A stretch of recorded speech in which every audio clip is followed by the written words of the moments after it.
जमीन पर उगने वाली कई ऐसी सब्जियां हैं जिनमें टेपवर्म यानी कि एक प्रकार का कीड़ा पहुंच सकता है। टेपवर्म अलग अलग तरीके के होते हैं। हमारी बॉडी में पहुंच करके हमारे पेट से लेकर के इंटेस्टाइन यानी कि आंतों और दिमाग तक भी जगह बना सकते हैं और अलग अलग तरीके की बीमारियां पैदा कर सकते हैं।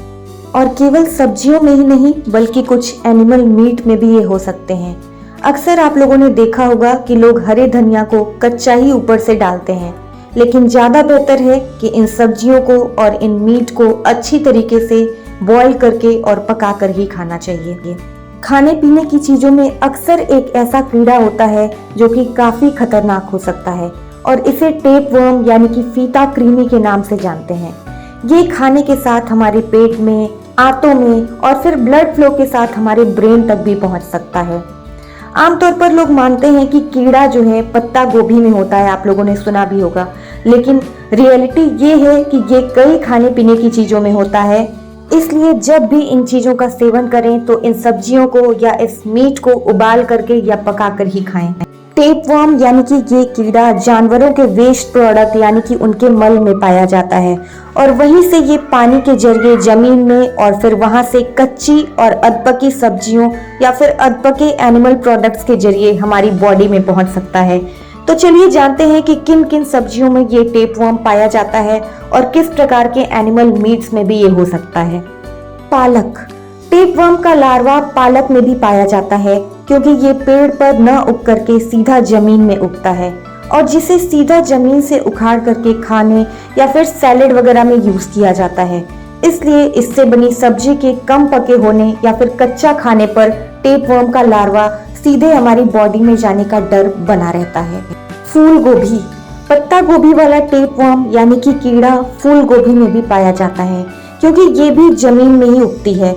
पत्ता गोभी को इंग्लिश में कैबेज और फूल गोभी को इंग्लिश में कॉलीफ्लावर कहते हैं। ये दोनों गोभी एक ही स्पीसीज की सब्जी से बनी है और इसमें टेपवर्म की जो प्रजाति होती है उसे टीनिया सोलियम नाम से जाना जाता है। हरा धनिया यानी कि कोरिएंडर लीव्स। हरे धनिये में भी पत्ता गोभी वाला ही कीड़ा टेपवर्म पाया जाता है। टेपवर्म से होने वाला इन्फेक्शन टेनियसिस कहलाता है। हमारी बॉडी में जाने के बाद ये कीड़ा अंडे देने लग जाता है जिससे हमारी बॉडी के अंदर जख्म बनने लग जाते हैं। इस कीड़े की 3 प्रजातियां यानी कि स्पीसीज होती हैं, टीनिया सेगिनाटा, टीनिया सोलियम और टीनिया एशियाटिका। ब्रोकली। ब्रोकली भी गोभी की किस्म के ही परिवार की एक सब्जी है और इसका भी फूल खाया जाता है और ब्रोकली में भी टेपवर्म का लार्वा ही पाया जाता है। आपको बता दें कि एक टेपवर्म की जो लेंथ होती है वो लगभग 3.5 से 25 मीटर तक हो सकती है। इसकी एज लगभग 30 साल तक होती है। इस कीड़े के इलाज के तौर पे वे मेडिसिन दी जाती हैं जिससे कि ये मर जाएं या फिर सर्जरी भी की जा सकती है।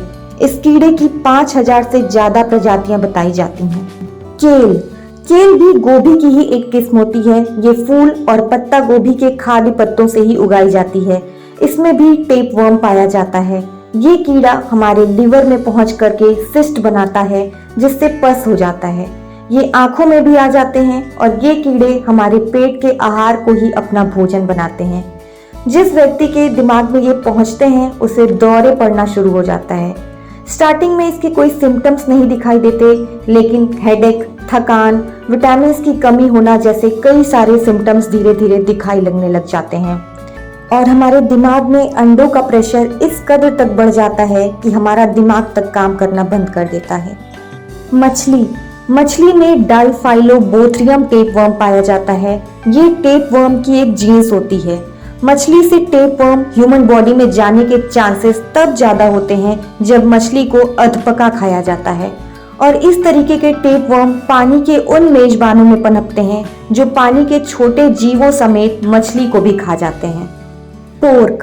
पोर्क में भी टेपवर्म और उसका लार्वा पाया जाता है, इसलिए इसे अच्छी तरीके से पका करके खाए जाने की हिदायत भी दी जाती है।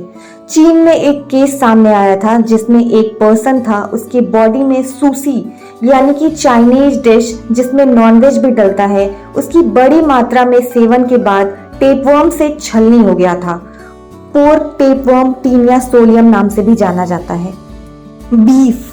बीफ में पाए जाने वाला टेपवर्म भी इसे अधपका खाने से ही ह्यूमन बॉडी में पहुंचता है। हालांकि ये उन्हीं जानवरों से जाता है जो इन्फेक्टेड होते हैं। जब ह्यूमन ये इन्फेक्टेड मीट खाते हैं तो इससे सबसे ज्यादा फर्क हमारी इंटेस्टाइन्स यानी कि आंतों पर पड़ता है। तो ये थी कुछ सब्जियां और कुछ एनिमल मीट जिसमें ये टेपवर्म यानी कि फीता कृमि पाया जा सकता है और हमारी बॉडी को नुकसान पहुंचा सकता है। तो इससे बेहतर है कि हम इन सब्जियों को और इन मीट्स को उबाल करके और अच्छे से पका करके ही इसका सेवन करें। तो आई होप आपको आज का वीडियो अच्छा लगा होगा। वीडियो अच्छा लगा हो तो इसे लाइक, शेयर और जिन्होंने भी मेरे चैनल को सब्सक्राइब नहीं किया है काइंडली सब्सक्राइब माई चैनल। मेरे चैनल का नाम है universal Juhi. Thank you so much for watching.